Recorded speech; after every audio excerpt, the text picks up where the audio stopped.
বাঙালির ইতিহাস আছে, বারবার পড়ে গেলেও সে উঠে দাঁড়াবে। এই পড়ে যাওয়া এবং উঠে দাঁড়ার যে স্টেবিলিটি আছে সেই সন্দিক্ষণে আমাদের সংবিধান দুঃখের সঙ্গে বলতে হয় যে সংবিধান আমরা ৭২ সালে রচনা করেছিলাম। বর্ষা কমিটির ভিতরে আমরা একজন ছিলাম, এই জন্য আমরা বেঁচে আছি আমাদের দুয়ার। সেই হিসাবে বলতে পারি সেই সংবিধান শুরু এটা কোনো হতে পারে না।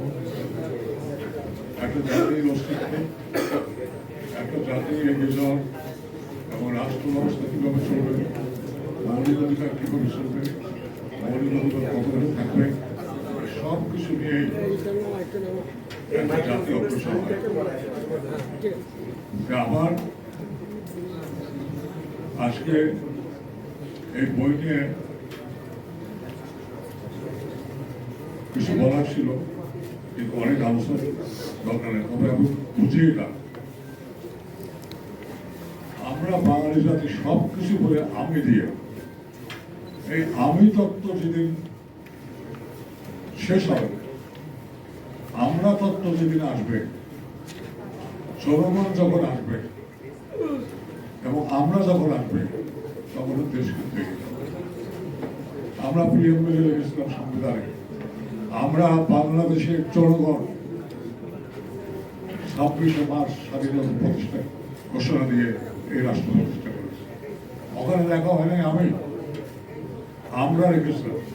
আজকে আপনারা যারা আছেন সবাই মিলে আজকে আমিত্ব বাদ দিয়ে, কারণ আমিত্বর সাথে থাকে অহংকার, আমিত্বর সাথে থাকে দম্ভ, আমিত্বের সাথে থাকে মানুষের একক কেন্দ্রীভূত ক্ষমতা দখল করার একটা প্রবণতা।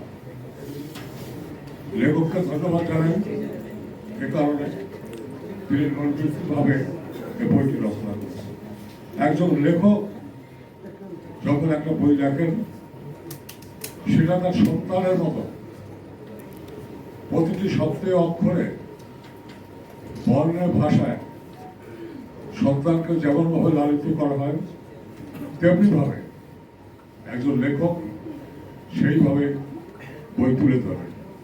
আমাদের রাজনীতির সদর এবং অন্তরের প্রখ্যাত লেখক মারুফ কামাল খান, তিনি এই বইগুলো একটা বই অনেকগুলো বই লিখেছেন। তাকে আমি ধন্যবাদ জানাই। এবং আমাদের দিন শেষ, আমরা প্রান্তিক অবস্থায় আছি। আমি আশা করব উনি আমিত্ব বাদ দিয়ে যেভাবে রেখেছেন, এগুলো ওনার দৃষ্টিভঙ্গি থেকে সাবলীলভাবে রেখে চলবেন, এই কামনা করি। আপনারা এখানে এত লোক উপস্থিত হয়েছেন, আমি আপনাদের সবার কাছে কৃতজ্ঞ, সবাইকে ধন্যবাদ জানাচ্ছি। বিশেষ করে আমাদের বর্ষিয়ার নেতা এখানে আছেন, তাকে এই বইয়ের উৎসব প্রকাশনা উৎসবে আসার জন্য তাকে বিশেষ অতিথি আমাদের শ্রদ্ধা দেখা সবাইকে ধন্যবাদ জানাই।